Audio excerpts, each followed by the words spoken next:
Hey guys, I want to bring to your attention a nicely written article. This was actually published in Wikibon online, written by David Floyer, written in December of 2014. And what's unique about the article, or I think important about the article, is that it actually walks through the evolution of SSD technologies in storage arrays.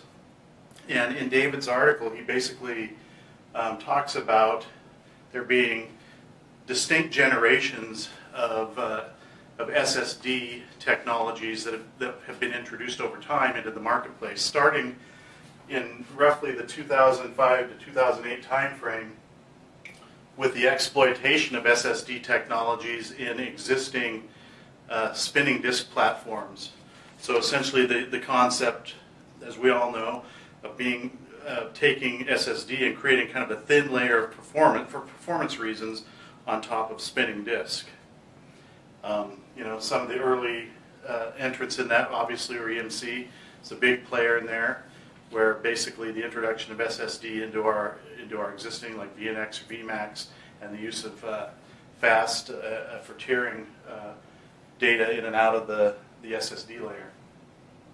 Then came along a number of kind of what I would call ankle biters, but basically companies like Nimble, Tin Tree, and T-Gile, basically, where they were introducing hybrid arrays or hybrid architectures, where again they would make use of SSD on top of some form of spinning disk, oftentimes SATA drives, where they could basically keep the cost down, and it was really the low-cost tier in those platforms that really helped them kind of leverage or build a cost model around them. Again, this was roughly in the 2008 timeframe. And again, it's companies like Nimble and others. Now, unique to these architectures, kind of the first three generations of architectures, is they all use dual controllers. So kind of either active-passive or in some cases active-active controller sets. But the bottom line is that you're limited to what those two controllers, or in some cases a single controller, can deliver in the way of performance. Then around the 2010 timeframe, all-flash arrays really started to enter the marketplace, and this is again companies like Pure, Nimbus, IBM, Violin, all kind of introducing all-flash technologies into the marketplace. And in some cases, these arrays that were being introduced provided some level of data services, things like deduplication and compression and so on, really in an effort to help with the overall cost model, if you will, around spinning or SSD technologies, and bringing SSD down more in line with the cost of spinning disk. Now, in David's article, he basically says there's a real distinction to be made between Generation 3 and previous arrays and what he calls Generation 4.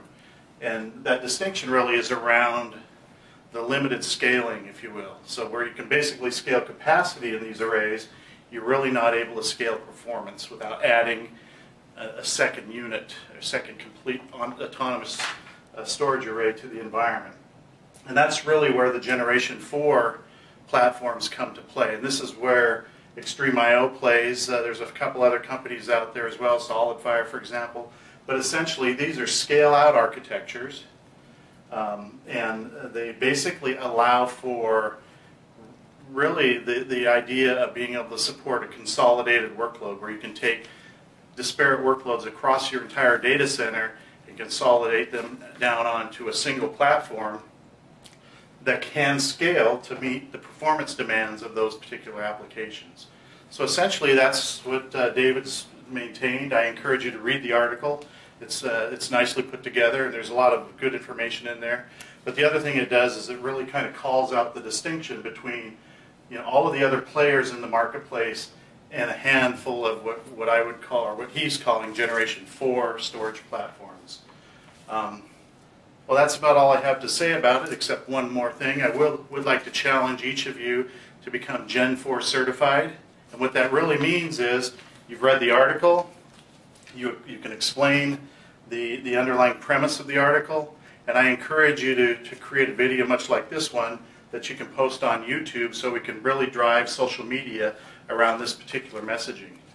Again, I encourage you to become Gen4 certified, and I'm issuing the challenge, particularly to the Pacific Northwest systems engineers, to get Gen4 certified. Thanks very much.